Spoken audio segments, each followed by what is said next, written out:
is we just take a measurement from the door back to this mark here, back to that line there, and measure it with a tape measure. I'll start at the 200 mark and work back. Okay, so that's 3 mil. So that means that I've got to come 3 millimeters off the actual door jamb, and that won't rattle. Otherwise, if I come too far, it'll rattle. Okay, so we'll just scoot back in and have a look at the door jamb. So we've got our 2 marks here that we've transferred off the striker, off the actual latch assembly itself, and that's where the latch will actually close on the door. So you've got a lot of room to play here, so you basically come back about halfway along. So we're going to go straight off, we're basically going to go about halfway, like so, and I'm going to put a mark on the top and the bottom.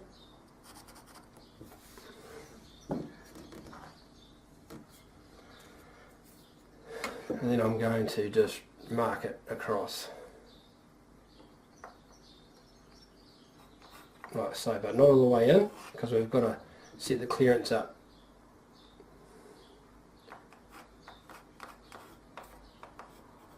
Off the edge, off this inside edge here.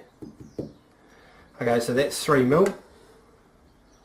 So I'm going to use my square and count 3 mil in.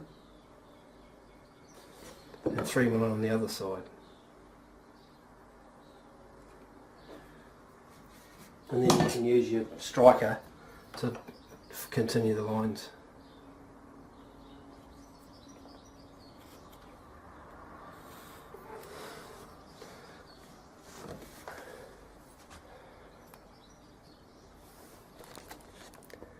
Okay, so you should see a mark like so.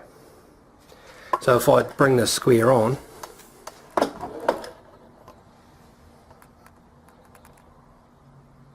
should be able to see there's a gap there between my door jamb and the actual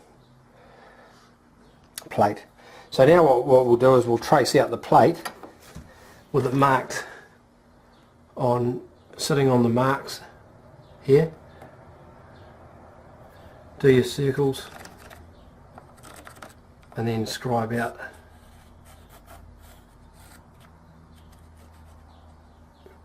your striker.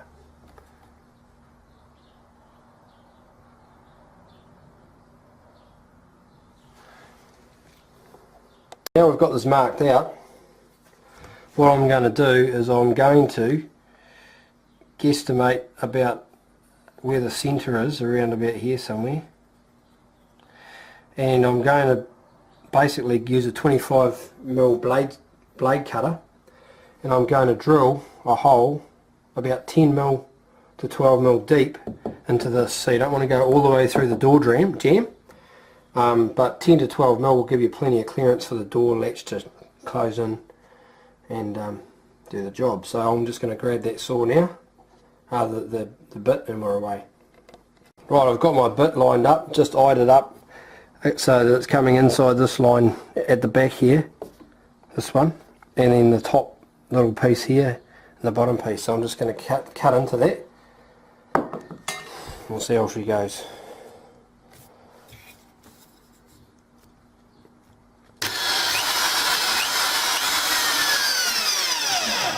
That looks pretty good. So you want to go in about 10mm once it's actually there.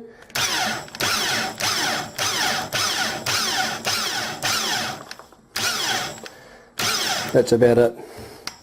This hasn't got reverse, so I'll just have to do it by hand.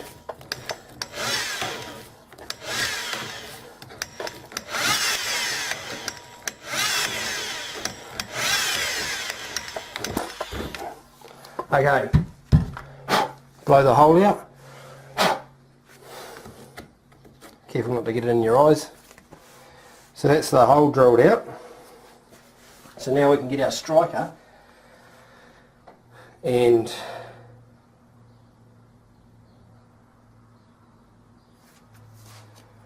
put it in place like so. Okay, so but now what we've got to do now is chisel out this whole area here, the depth of this plate, so that we can put the plate in and it'll be flush. So we get a chisel and hammer, and we're just going to chisel that out. So when you're going across the grain, you've got to give it a decent belt, because it just bruises the material otherwise, and make sure you're using a razor sharp chisel.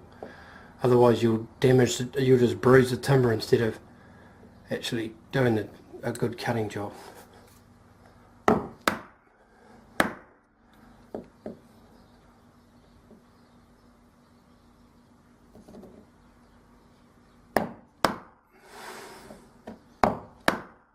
And this is hard timber because it's original timber from the original house. So you just got to give it a fair bit of effort. Good, don't be tapping it, you know, like you were just mucking around. You actually have to give it a decent whack, so that it doesn't just bruise it, it actually cuts into the timber. When you're going down, up and down the grain along this back face here, it's not so bad. So you can actually just give it a tap then, just a light tap, because it's actually going with the grain. So okay, and now we're just got to chisel that out. So I'm just going to chisel that like this.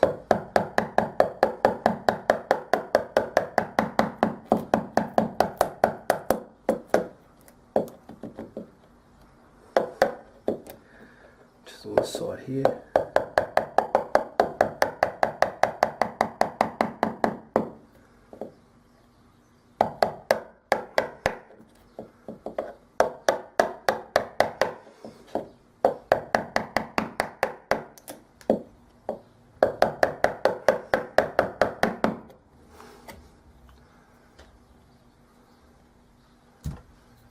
Okay, I haven't cut out into here enough, into the back face here, so I just need to chisel that out a bit and then work up. When I'm working up, I've got more control, so I can actually do it by hand. And again, you've got to use a razor sharp chisel, otherwise you'll have trouble.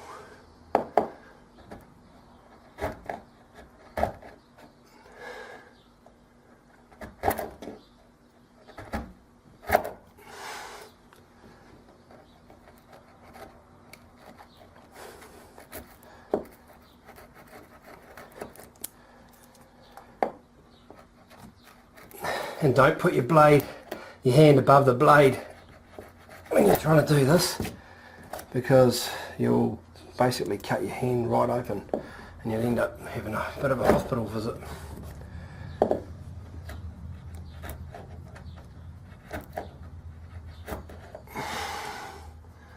Okay, so I'll just chisel away at that to get it to so that my plate fits in there with it and it's flush.